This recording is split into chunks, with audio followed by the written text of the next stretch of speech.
Bonjour camarades, je vous apporte le salut fraternel du syndicat FO de l'assistance publique Hôpitaux de Paris. Je suis mandaté pour voter le rapport d'activité ainsi que le rapport financier. Mes camarades, il y a un an, le 21 juin 2021, pour être exact, nous avons, avec la Fédération des services publics et de santé et la Confédération, tenu une conférence de presse qui avait pour thème les fermetures de lits dans les hôpitaux. Nous avons fait état des revendications rassemblées par les sections dans les établissements que nous avons remis à la direction générale.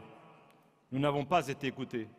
En octobre de cette même année, le président du comité médical d'établissement, le professeur Rémi Salomon, avait indiqué qu'il manquait 3 500 lits à la PHP du fait de la pénurie de personnel soignant. Cela obligeait à d'importantes fermetures et allait compromettre grandement la qualité des soins et mettre en difficulté les personnels présents, entretenant ainsi le cercle vicieux des départs. Le 1er décembre, à l'initiative du syndicat FO-APHP, a eu lieu une manifestation avec la CGT du siège de la PHP en direction du ministère de la Santé pour de nouveau porter leur cahier de revendications auprès du ministre. Je tiens ici à remercier Yves qui est venu, ainsi que Didier. Là encore, nous n'avons pas été écoutés. Je ne vous décrirai pas dans les détails la situation à la PHP qui était celle que vous connaissez dans tous les hôpitaux du département. Ce sont des fermetures d'urgence, de services, de fusions d'hôpitaux et des attaques contre la gériatrie. Figurez-vous, mes camarades, que la PHP veut réduire de 30 à 50% ses places de soins longue durée, car ils estiment que la plupart des patients dans les établissements relèvent des EHPAD et non pas du sanitaire. Soyons clairs, Hirsch veut livrer nos seniors à Corian et à Orpea. Nous avons un directeur général qui, plutôt que de s'occuper du dialogue social dans son établissement, préfère occuper les chaînes de télévision et faire des interventions dans la presse écrite. Camarades, lors de la crise Covid, les 3 sorties les plus violentes de sa part ont été celles où il disait que les soignants contaminaient les patients, que si l'on fermait des lits, c'était à cause des soignants qui partaient de l'hôpital, qu'il fallait penser à faire payer les patients non vaccinés. Tous les syndicats se sont élevés contre ces déclarations. Et la directrice générale adjointe a dû dire que ces propos n'engageaient que lui et non l'institution.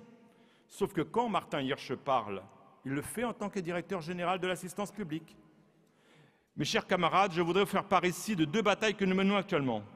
Dernièrement, dans une tribune des Échos, Martin Hirsch écrit un brûlot contre la fonction publique hospitalière, où il s'attaque entre autres au statut et à la grille indiciaire.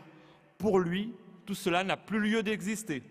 Au lieu des grilles indiciaires, il préconise que les salaires soient en 3 parties. Un plancher qui pourrait rester fixe nationalement et statutairement.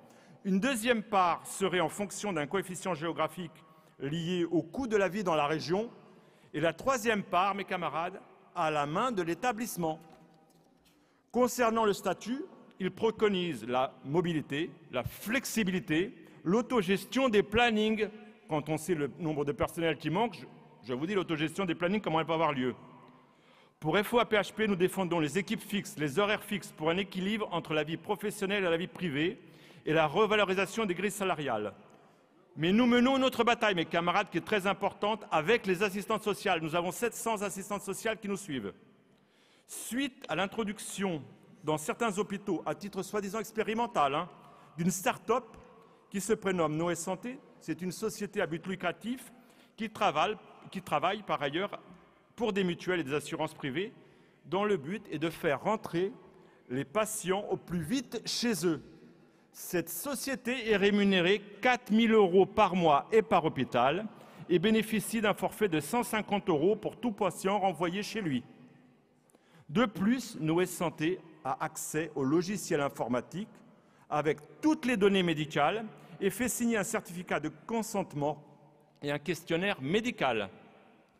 Par conséquent, les assistantes sociales, avec le syndicat FO, rejoints dans un vœu par les syndicats CGT, Sud et CFDT, ont exigé la dénonciation immédiate du contrat avec Noé Santé et l'embauche d'assistantes sociales sur les postes vacants.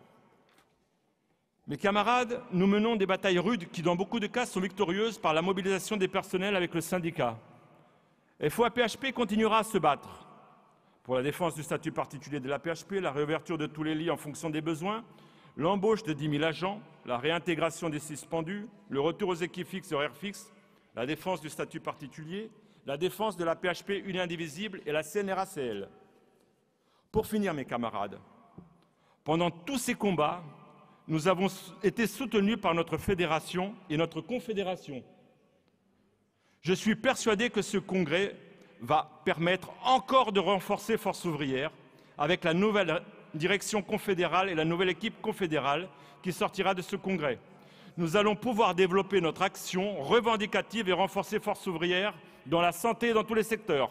Mes camarades, vive la Confédération générale du travail Force ouvrière, vive le syndicat libre et indépendant. Merci. Merci mon camarade. Et de last but not least, Didier Gaillard, dernier camarade.